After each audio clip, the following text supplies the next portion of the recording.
And that's why people like Andrew Jackson were elected. And that's why people revere people like Thomas Jefferson and others.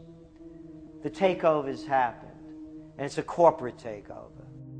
Agents of the Bank of England attempted to assassinate President Andrew Jackson on multiple occasions because of his resistance against a private central bank being set up in the United States. And it was something that Abraham Lincoln warned. And this is, by the way, why I believe he was assassinated. This is the Lincoln quote.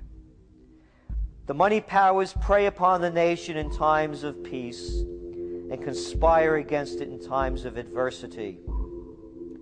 It is more despotic than monarchy, more insolent than autocracy, more selfish than bureaucracy.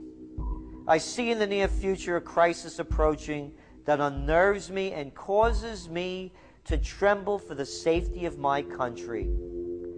Corporations have been enthroned.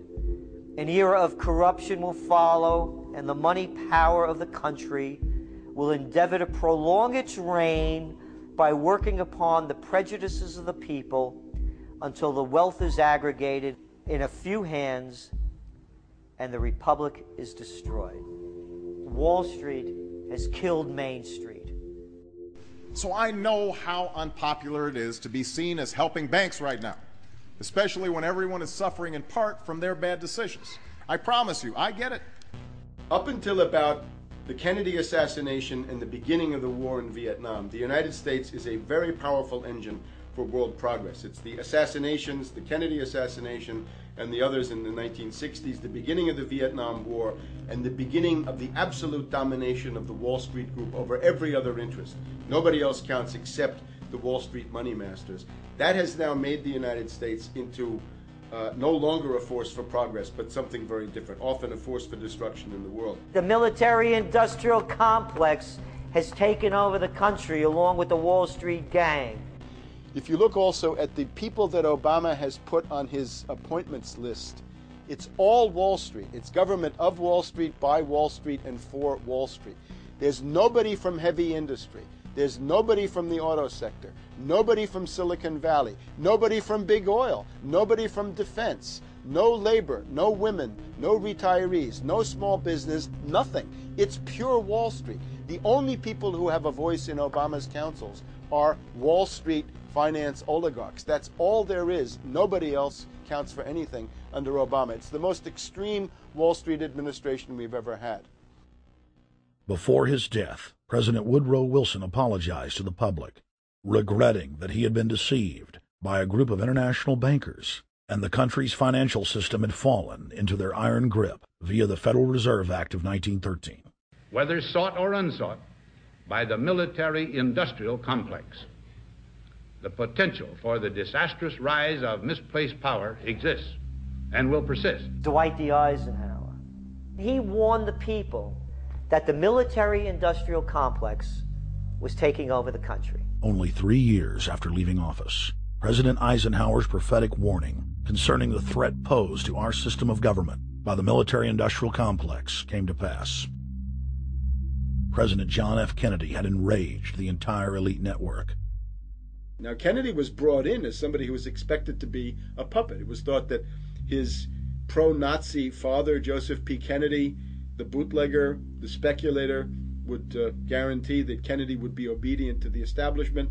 They thought that Kennedy was a sex maniac who could be manipulated through all of this, but it turned out that through his personal suffering, Kennedy had discovered a personal sense of himself which went beyond just being a puppet, and he began to think about things like economic recovery, world peace, having a space program, making deals with the Soviets, cutting the Federal Reserve down to size, and a whole series of other things. Executive Order number 11110, signed by President Kennedy, began the process of abolishing the private Federal Reserve. Kennedy was also pushing for real civil rights reform and had begun the process of pulling the troops out of Vietnam.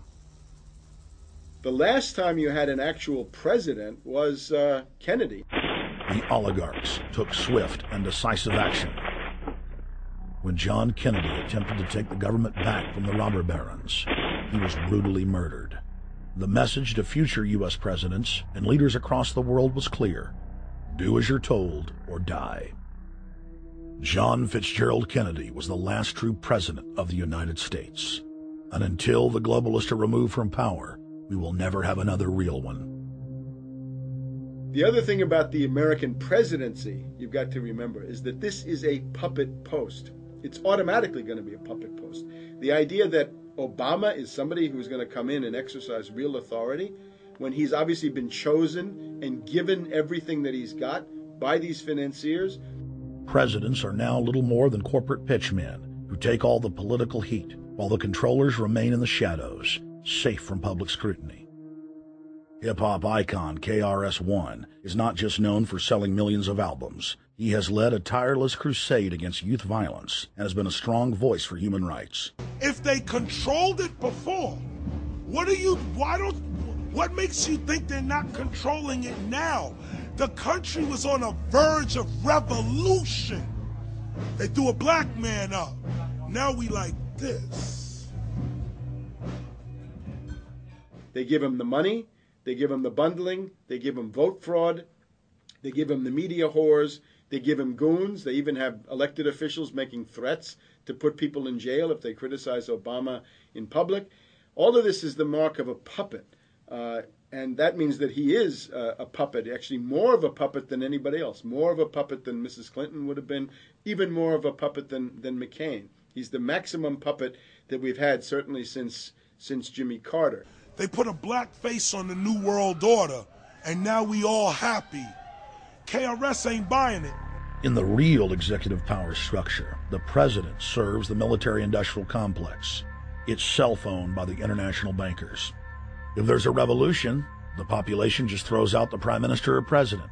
The elite stays in power because the public is never aware of who the real enemy is. In Evian, France in 1991, standing before the Bilderberg Group, the apex of the world government power structure, David Rockefeller defined the New World Order as a system of world government serving the international banking elite. For decades, the banker-owned media would attack anyone who dared to warn the public that a dictatorial world government was being constructed right under their nose, and that national sovereignty was being deliberately destroyed. And now, after years of denial, the media and the elite themselves are proudly announcing that not only is world government real, but it is the answer to the financial crisis that they carefully engineered.